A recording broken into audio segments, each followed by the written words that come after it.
Bonjour, bienvenue à Comme J'aime. Une séquence cascade. Je vais presser un citron. L'œuf sort du de la poule. Pas la coco. Elle a fini les cookies. Délicieux. Vraiment très très bon. Je m'étonne moi-même.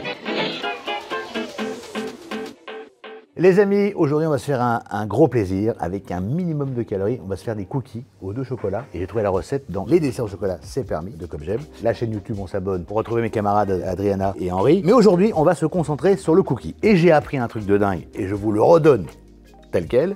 C'est que ce qu'on peut remplacer dans le cookie, et qui fait un peu mal niveau calorique, c'est le beurre. Et on remplace le beurre par quoi? Par de la compote de pommes. Je ne savais pas, et vous allez voir, c'est magique. Vous êtes prêts? On est parti. On va commencer par prendre un œuf. L'œuf, on le casse, pim. Dans l'œuf, on va rajouter quoi? La crème fraîche. Alors crème fraîche, évidemment, 15% de matière grasse. Hein. Mettez pas de la crème fraîche à 100% de matière grasse. Ce serait ballot. Hein, ce n'est pas le but. Hop. Et là, on touille, on touille, on touille, on touille.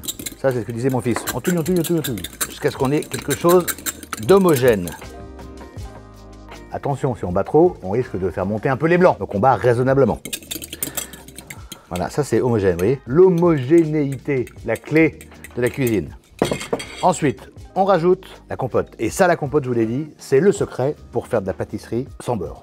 Pourquoi? On ne rajoute pas de sucre, parce que c'est sucré naturellement, et on ne rajoute pas de gras, parce que c'est le côté onctueux et donné par la compote de pommes. Ça, c'est vraiment un vrai bon conseil. Alors évidemment, compote allégée en sucre, hein, forcément. Bon.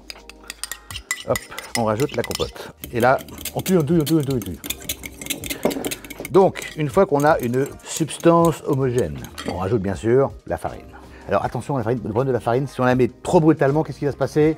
On a quoi? Des grumeaux. Voilà, donc on la met délicatement, vous voyez. Pour pas se faire piéger pour les grumeaux, on la tamise comme ça et on touille en même temps. Sinon, grumeaux, et ça le grumeau c'est vraiment une tanasse le grumeau. Je déteste les grumeaux. Il faut le faire proprement, ce qui n'est pas mon cas, hein, évidemment. Eh, pas mal. Alors, n'hésitez pas à vous faire des compléments. Hein. Quand vous faites la cuisine tout seul, vous vous dites, ah, pas mal. Oh, c'est beau.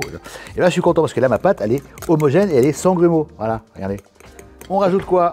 On rajoute la levure. Tac.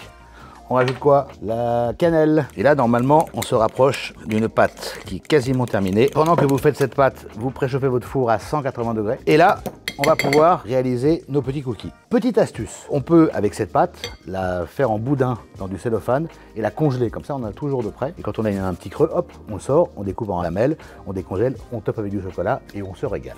Vous êtes prêts? On y va. Alors, comme je le dis à chaque fois, c'est important de faire de la cuisine et de la cuisine qui est plutôt sympathique à l'œil. On essaie de les faire ronds, quoi. Hein. Bon, après, voilà, hein. Faites de la taille que vous voulez, bien évidemment. Les rapprochez pas trop, sinon ils risquent de fusionner et vous aurez des cookies jumeaux. Petite astuce, si vous avez des enfants, ce qui est mon cas, pour les faire rigoler, vous pouvez acheter des petits moules en forme d'animaux de la ferme, voilà, en zèbre, en éléphant, ça peut être marrant aussi. Là, je le fais pas parce qu'on est des grandes personnes, mais on peut le faire. Et au dernier moment, juste avant d'enfourner, vous mettez vos petites pépites de chocolat. Voilà, ça s'achète tout fait. Hein, voilà. Alors, chocolat blanc, chocolat noir, évidemment.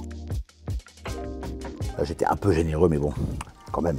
Et ensuite, on enfourne 15 minutes et on se régale. On ne déguste pas avant que c'est, bien sûr, refroidi. On enfourne, c'est parti. Bon appétit, bien sûr. 15 minutes plus tard, et voilà le résultat. Magnifique. Hop. Évidemment, on attend que ça refroidisse pour déguster. Voilà des cookies simples, faciles, légers. N'hésitez pas à vous abonner à la chaîne et toutes les astuces évidemment dans le livre. Les desserts au chocolat, c'est permis de Comme J'aime. Franchement, je me surprends moi-même dans ma qualité culinaire. Je me savais très grand animateur, maintenant je peux dire que je suis un grand cuisinier. Et bien sûr, j'ai le melon, comme chacun peut le remarquer, car on n'est jamais mieux servi que par soi-même pour les commentaires et pour les appréciations. Attention, cette séquence est réalisée sans trucage. J'étais un grand animateur, je vous le confirme, je suis un grand pâtissier. C'est hyper bon. Allez, bon appétit.